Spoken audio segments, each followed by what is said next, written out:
Friends, एक ऐसा question है जिसका आंसर आज तक साइंस और स्पिरिचुअलिटी दोनों ही नहीं दे पाए। मतलब कभी कभी हम सोचते हैं ना कि जो हम डिसीजंस रोज लेते हैं, जैसे हमें क्या खाना है, क्या पीना है, किससे बात करनी है, किसके साथ जाना है, या कोई इम्पोर्टेंट चॉइस भी लेनी है, क्या वो सब कुछ सच में हम खुद से लेते हैं, या फिर सब कुछ पहले से ही जो हमारे दिमाग, हमारा जीन और सरकमटेंसेस ने डिसाइड कर रखा होता है। और यही एक ऐसा क्वेश्चन है जिसका आंसर आज तक साइंस और स्पिरिचुअलिटी दोनों ही नहीं दे पाए, यानी do we really have free will. क्योंकि साइंस के अकॉर्डिंग जो हमारा ब्रेन है डिसीजन पहले ले लेता है, हमारा ब्रेन डिसीजंस को पहले ले लेता है, हम बस बाद में महसूस करते हैं कि मैंने ये सब कुछ चूज किया। मतलब जब हम कहते हैं ना कि मैंने ये डिसाइड किया, उससे पहले तब तक जो हमारा ब्रेन होता है वो अपना काम कर चुका होता है।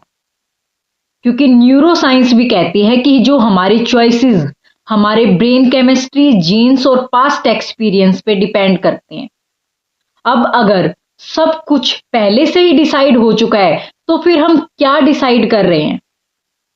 क्या हमारे पास कोई फ्री विल है भी या नहीं? ये तो थी साइंस के अकॉर्डिंग। अब अगर क्वांटम फिजिक्स को देखें तो वो कहती है कि यूनिवर्स के सबसे छोटे जो पार्टिकल्स होते हैं, यूनिवर्स के सबसे छोटे पार्टिकल्स कभी प्रेडिक्टेबल नहीं होते, कभी वो रेंडमली बिहेव करते हैं बिना किसी फिक्स्ड रीजन के। मतलब नेचर में सब कुछ फिक्स नहीं है, थोड़ी सी जो जगह होती है वो अनसर्टेनिटी की भी है। शायद वही छोटी सी अनसर्टेनिटी हमें अपने मर्जी से कुछ करने की आजादी देती है, जैसे छोटी सी होप मिल जाए कुछ काम करने के लिए, या फिर एक छोटी सी फ्रीडम। लेकिन जब हम स्पिरिचुअलिटी की तरफ देखते हैं तो सब कुछ और भी गहरा हो जाता है, क्योंकि वेद और गीता कहती है कि तुम ये बॉडी नहीं हो, तुम आत्मा हो।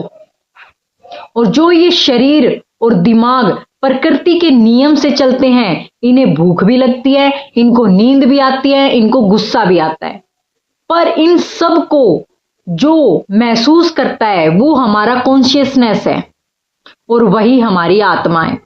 जब तक हम खुद को सिर्फ बॉडी समझते हैं हम पूरी तरह प्रकृति के कंट्रोल में हैं, लेकिन जब हम खुद को आत्मा समझने लगते हैं तब हम अंदर से फ्री फील करने लगते हैं। सोचो जैसे एक कंप्यूटर में प्रोग्राम लिखा होता है, वो वही करता है जो कोड में लिखा होता है, वैसे जो हमारा माइंड और बॉडी भी एक प्रोग्राम को ही फॉलो करते हैं, हैबिट्स, संस्कार और सिचुएशन के हिसाब से।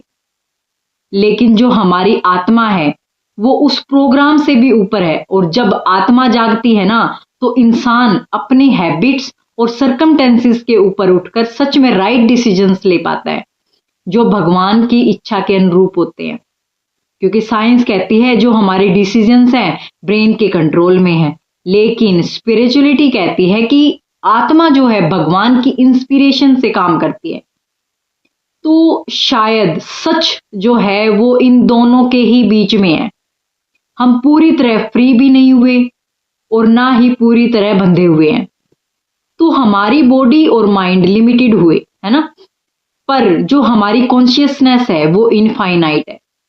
जब हम भगवान से जुड़ जाते हैं ना तब हमारे डिसीजंस ऑटोमेटिक सही डायरेक्शन में जाने लगते हैं, और वही होती है ट्रू फ्री विल।